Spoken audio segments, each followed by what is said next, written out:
Hola, soy Dani. Bienvenidos. Me encuentras en las redes como @Dani_MT. Hola, ¿qué tal? Bienvenidos todas y todas nuevamente. Vamos rápidamente a una noticia que está dando de qué hablar en el país con referente a un comunicado que envió en la red X, en su red personal, el señor Antonio García, máximo comandante del ELN.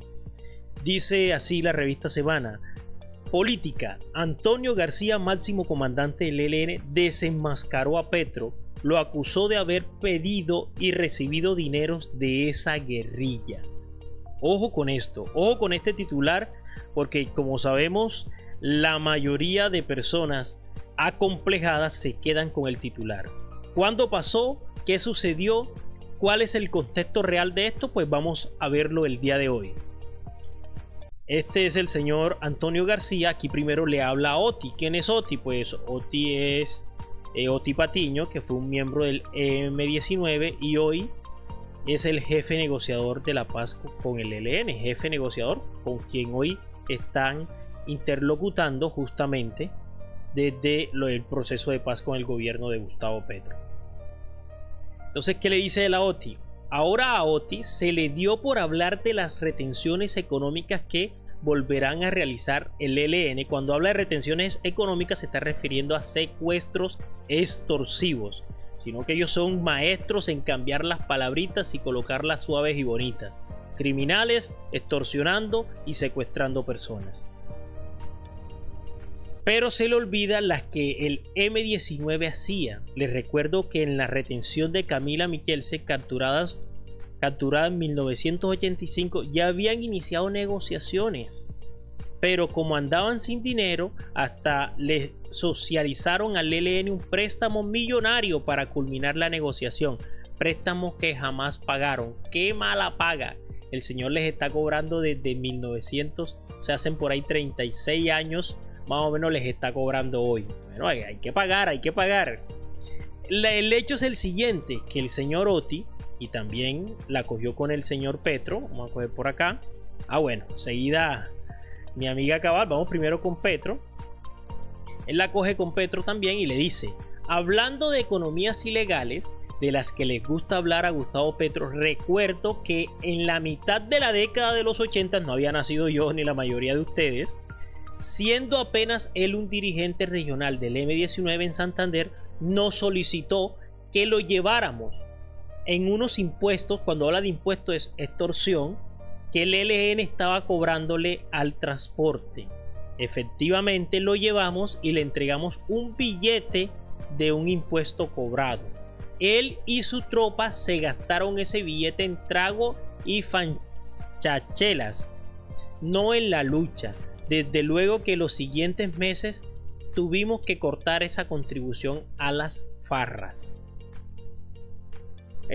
Bueno, no es el tema, pero aquí Beto Coral le responde. Un saludo a Beto. Ve, asesino, ¿te acordaste de esa historieta hasta ahora?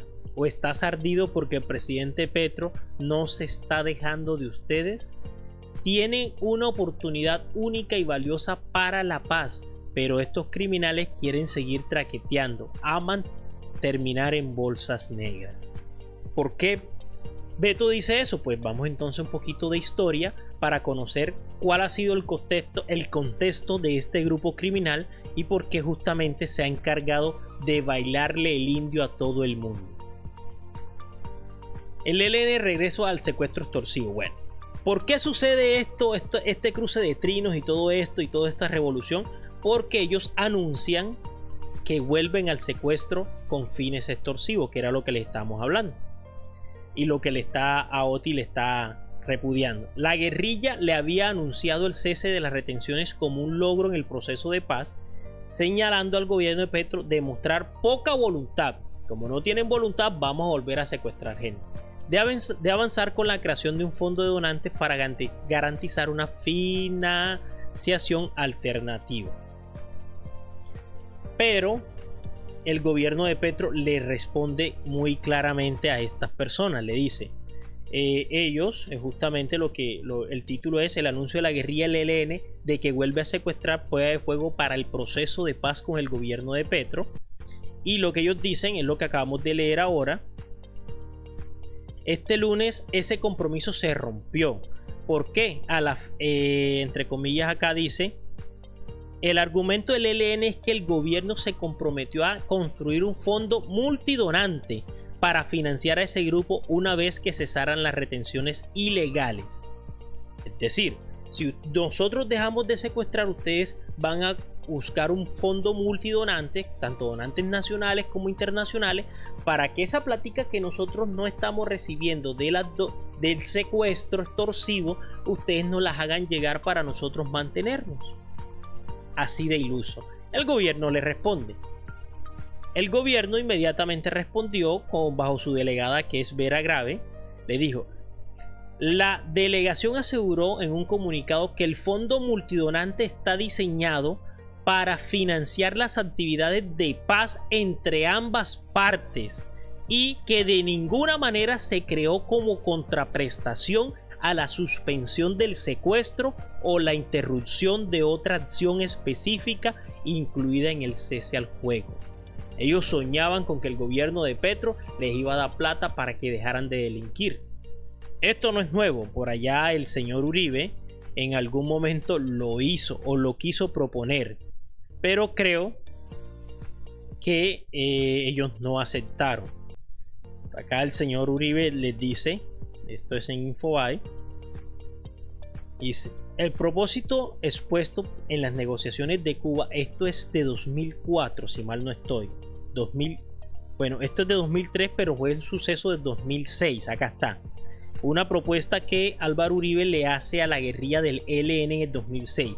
Le hablo rápidamente. Lo que sucede es que Uribe se vio con el agua hasta el cuello, que supongo es lo que van a hacer ahora los señores helenos. ¿Y por qué? Porque, por ejemplo, en Santa Marta, en la Sierra Nevada, le secuestraron a 6 extranjeros y los países de donde eran estas personas comenzaron a presionar fuertemente al entonces presidente Uribe, y este cedió rápidamente a negociar con estos criminales. Estas son palabras de Uribe: el gobierno prefiere ayudar a buscar fondos para financiar a una guerrilla la manutención de sus gentes en la etapa de un proceso de paz, en lugar de permitir que siga el secuestro. Si una organización guerrillera asume el compromiso de dejar ese delito como gesto de buena fe en favor de la paz, se le puede buscar financiación. Eso lo dijo Uribe en el año 2006. Para este momento Petro no está diciendo eso, le está diciendo: hay un fondo dedicado a la paz, no para que mantenga o para que se mantenga como grupo guerrillero reforzándose económica, armamentista. No señor, es un compromiso de paz. Listo, Uribe lo hace en ese momento bastante apretado, ¿cierto? Como una medida rápida para ver si de pronto esto ayudaba, pero no se dio, gracias a Dios no se dio. Petro le responde a ellos, le responde rápidamente desde Barranquilla. En ese momento Petro le respondió: el secuestro no lleva sino al camino del traqueteo, y eso debemos tenerlo claro. Tanto ellos como nosotros debemos tener claro cuál es el camino de la paz. Entonces Petro le dijo: no señor, secuestro ni plata ni nada, vamos a apostarle a la paz, ustedes saben cuál es el camino, entonces vayamos por ese camino. Antes de continuar, les quiero hacer una gran invitación. Yo sé que ustedes me están apoyando muchísimo. He creado esta Baki y quiero que por favor me aporten de esta forma ayudan a que el periodismo independiente que busca la verdad y la reconciliación en nuestro país, pues sigamos aportando. La Baki la encuentran como _Dani_MT, así como todo en mis redes sociales. Y ahí está mi nombre completo también. Les dejo el pantallazo. Las donaciones, recuerden, son desde 3.000 pesos en adelante. Lo pueden hacer con tarjetas de crédito, PSE, o si están en Colombia, desde un Efecti. Siguiendo con esto, vamos a hablar un poquito de la historia del ELN para recordar de dónde nació, cómo nació y qué ha hecho el ELN en favor del bien común. Desde el principio, el ELN fue una organización altamente ideológica, la cual combinaba la doctrina marxista-leninista, como todas las guerrillas menos el M-19, con la teología de la liberación, un movimiento religioso inspirado por las luchas, ojo, contra la desigualdad en América Latina. O sea que el ELN me está diciendo hoy que está secuestrando gente, que va a empezar a secuestrar gente para luchar contra la desigualdad en América Latina o en Colombia. No sean tan descarados, que eso por ahí no va. De hecho, algunos de sus miembros iniciales, como el cura Camilo Torres, fue de ¿dónde? De la Iglesia Católica. También el señor Manuel Pérez, alias el cura, también tenían esas tendencias católicas.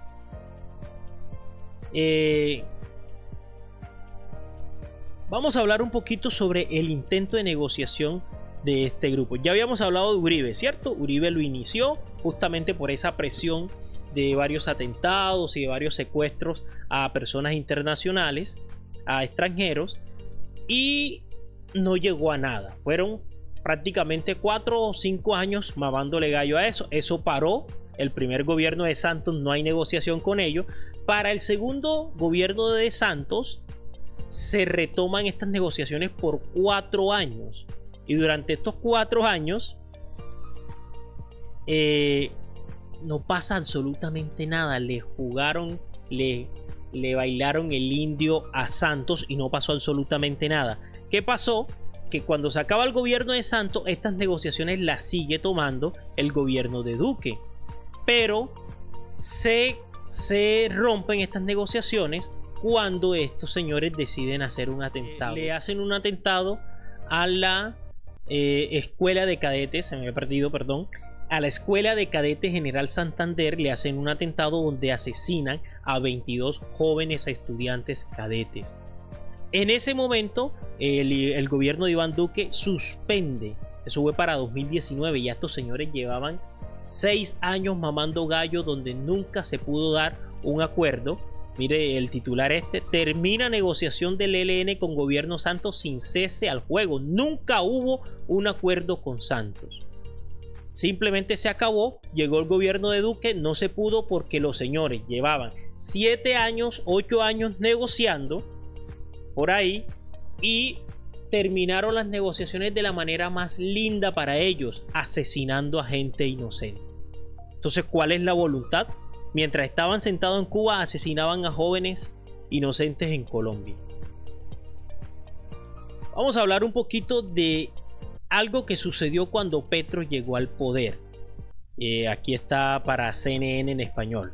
Y que prácticamente se activa o vuelve a reiniciar. Hablando de la campaña, pero no habíamos escuchado el ELN. Ahora que Gustavo Petro es presidente electo, está a la disposición, inmediatamente responde el Ejército de Liberación Nacional. Yo creo que es la primera noticia importante, una vez conocida la de que Gustavo Petro es el presidente electo, y diría yo que aunque era esperado, no se pensaba que iba a ser tan rápido. Y es que estos diálogos estaban suspendidos, Tocayo, desde 2019. Y el expresidente Juan Manuel Santos siempre dijo: si se hace la paz con las FARC y no se hace con el ELN, es una paz imperfecta, es una paz incompleta. Totalmente. Entonces, cuando llega Petro, ellos hicieron fiesta, dijeron: llegó un gobierno de izquierda, vamos a sellar el cese al juego inmediatamente, que no lo logró Santos. Entonces, cese al juego de 6 meses con el ELN, y ellos mismos se comprometieron, si les entregaban plata, como ya vimos, a dejar de secuestrar. Todo el meollo de la situación, donde el señor recuerda por allá en los años, a mediados de los años 80, es porque Petro les dijo, no le salió con nada, porque es que nunca fue el interés de entregarle dinero para que ellos siguieran delinquiendo. Aquí el interés, señores, del ELN es que ya cesen esto. Si en realidad fue un grupo creado ideológicamente bajo unos principios de ayudar a las personas, no hay mejor forma de ayudar a esta nueva Colombia, a este momento histórico, que dejando de delinquir. Y a mí me llama la atención lo que dice La Cabal. Vamos a leer un momentico lo que dice La Cabal, que lo habíamos puesto ahí en stand-by. Petro: este también es un golpe blando. El ELN le recuerda sus vergonzosas andanzas. Qué mal ejemplo para los jóvenes resultan usted y sus fanáticos. Este país clama a gritos justicia y verdad que usted jamás dio. Entonces, pues ¿a quién vamos a esconder? Era un grupo guerrillero, y como era un grupo guerrillero se dedicaba a todo este tipo de cosas. Secuestraron, eso la historia lo dice, supongo yo que asesinaron, hicieron de todo. Todo lo que hace los grupos ilegales, pero y tomaron una decisión drástica. ¿Cuál fue? Dedicarse a la paz, ir por la paz. Esto en contraposición a lo que ha pasado con el partido de ella, el Centro Democrático. Es el partido colombiano, el partido político colombiano con más ex guerrillero. Es más, jefes de Gustavo Petro están ahí justamente en el partido de la Cabal. Principalmente Angelino Garzón, por favor, que fue guerrillero del M-19. Ever Bustamante, este señorito que está por ahí, que varias veces ha hablado de Petro, diciendo que Petro nada tenía que ver con la parte armada. Él sí, el juez jefe de allá. Estuvo con Uribe, fue, mejor dicho, hasta un secretario en la asamblea y todo eso. Estuvo con juez senador y todo, o asambleísta de Uribe, mejor dicho. Eduardo Chávez, Carlos Franco, Rosenberg Pavón,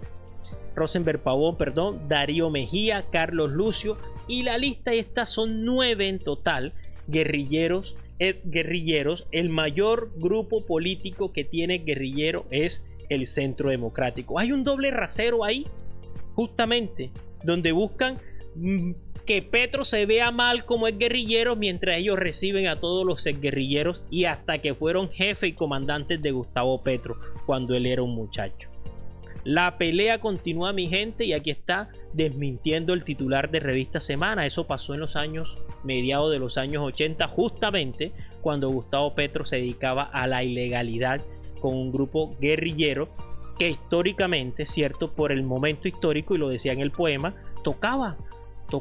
Además de eso, por aquí tengo una nota de prensa, aquí está, de la revista Infobae, donde habla sobre, para la época en la que Petro entró al movimiento insurgente, la revista Cromos realizó una encuesta y el 80% de la población colombiana simpatizaba con el M-19. Así de fácil, la guerrilla del M-19 era aceptada y simpatizada por el colombiano del común porque demostraban una lucha real, una lucha bien creada, idealizada de una democracia real. Eso, con el tiempo, para poder llegar a la democracia fue que ellos le apostaron a la paz. Hasta ahí llegó desde los años 90. Yo ni siquiera viví eso porque yo nací en el 92, tengo 32 años. Entonces esta es una nueva Colombia, cabal. Esta es una nueva Colombia que aspectos como esto, que retoma este criminal que no se quiere apostar a la paz como tú, son muy parecidos, parecen familia, no le quieren apostar a la paz.